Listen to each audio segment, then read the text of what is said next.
In the dark spine of the northern woods, something breathes between the trees. Frost clings to the bark like pale skin. Snow falls, but not straight. It coils, as though the air itself remembers what walked here. A red porch light flickers in the distance. Inside, a family whispers to each other in a language of fear. Door bolts sliding shut, rifles being loaded. Outside, the woods hold their breath. And then, the snow no longer hides its weight.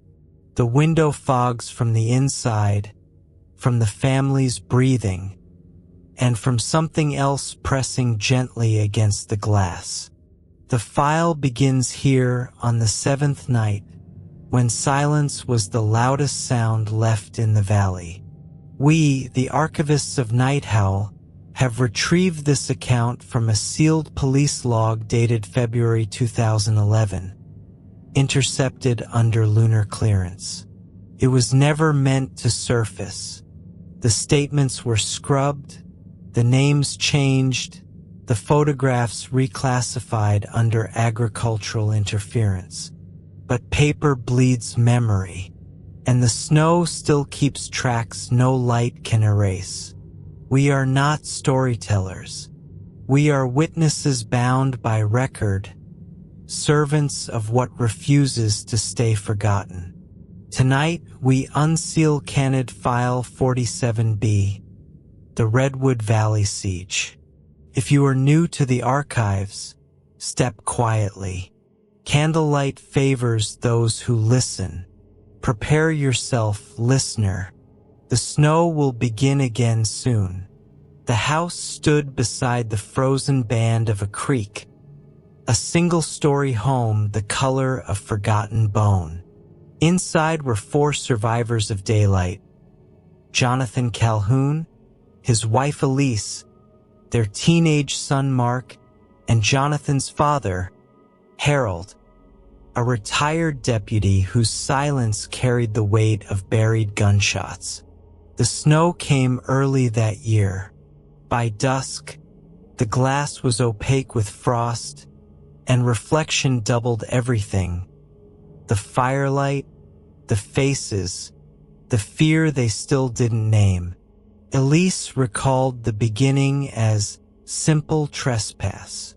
Something had raided their trash, then the chicken coop. Tracks like human feet, but wider, heavier. Jonathan thought it a prank, maybe teenagers or a bear staggering upright. But Harold, he said nothing, only cleaned his old .30-06 and sat by the back door till dawn. That first night, the noise came again.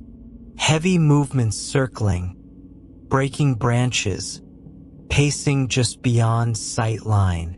The family turned off every light, hoping darkness would make them invisible.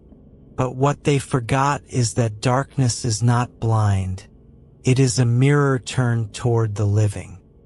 The next morning, they found handprints on the kitchen window, too large to belong to any man. The prints were elongated, fingers narrow and clawed. Moisture crystallized where breath had fogged the glass. Whatever stood there had leaned close enough to see in. Jonathan buried the evidence under nervous laughter, insisting it must be condensation. Elise swallowed disbelief like glass. But when she opened the cellar door that evening to fetch salt, she heard it.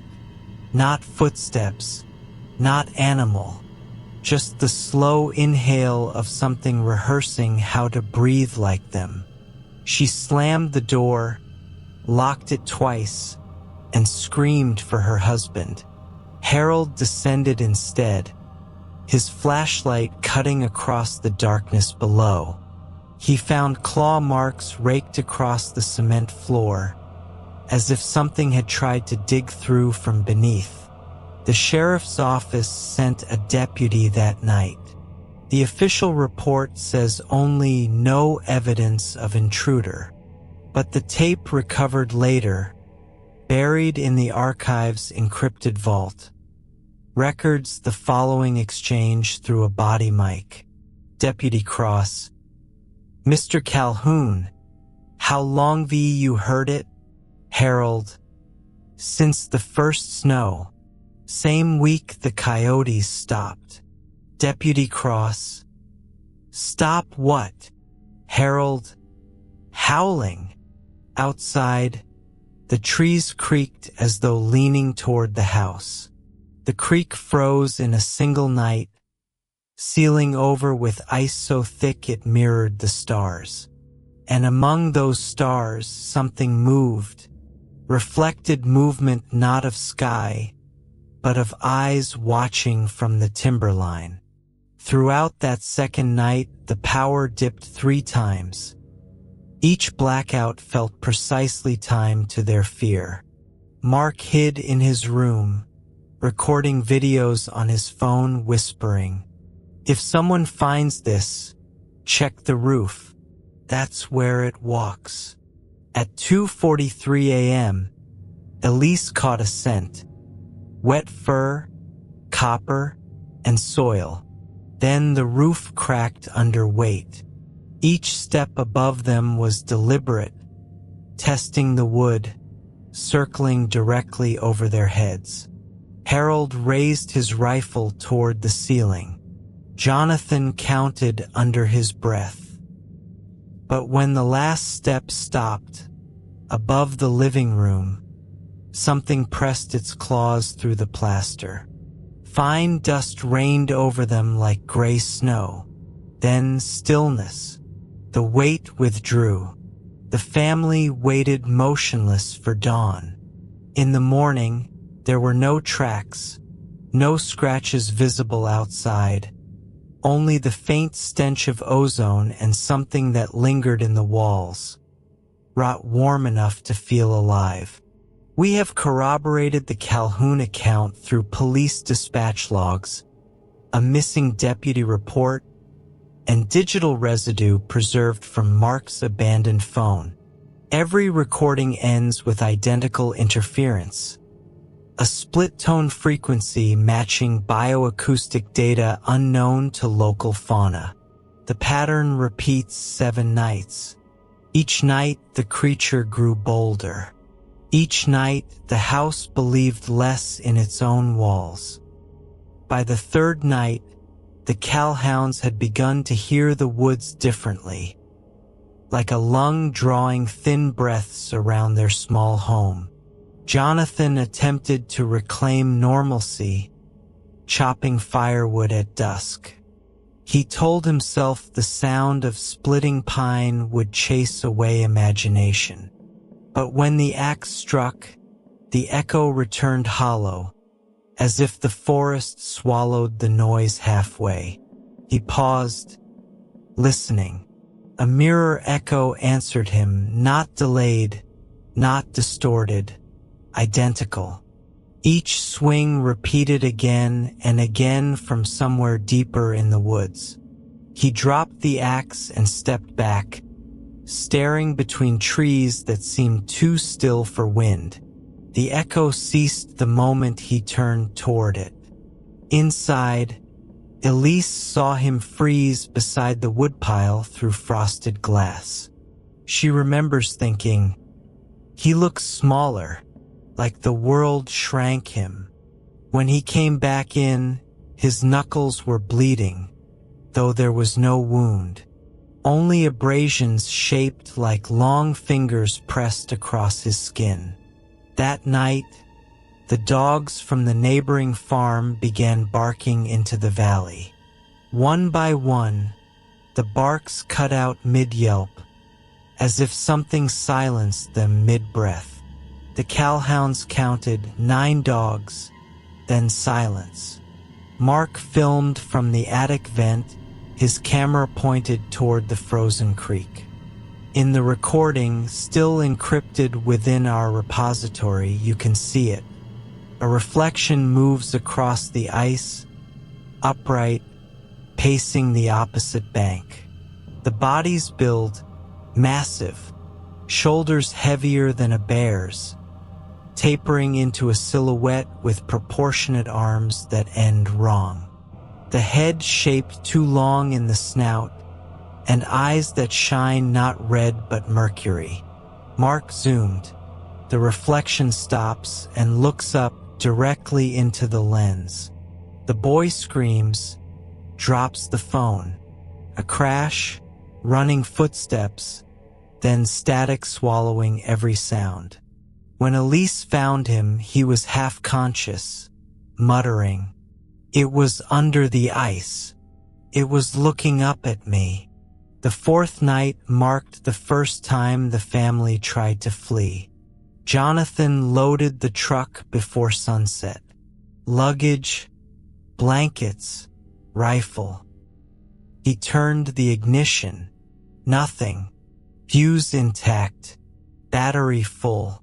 Still, the vehicle refused to start, as if the cold itself resisted letting them leave. Inside the house, Harold had set bear traps near every window. Elise waited beside the fire, eyes on the hallway. The air pressure shifted sometime after midnight. Every door frame groaned inward all at once, like the structure exhaling under invisible weight.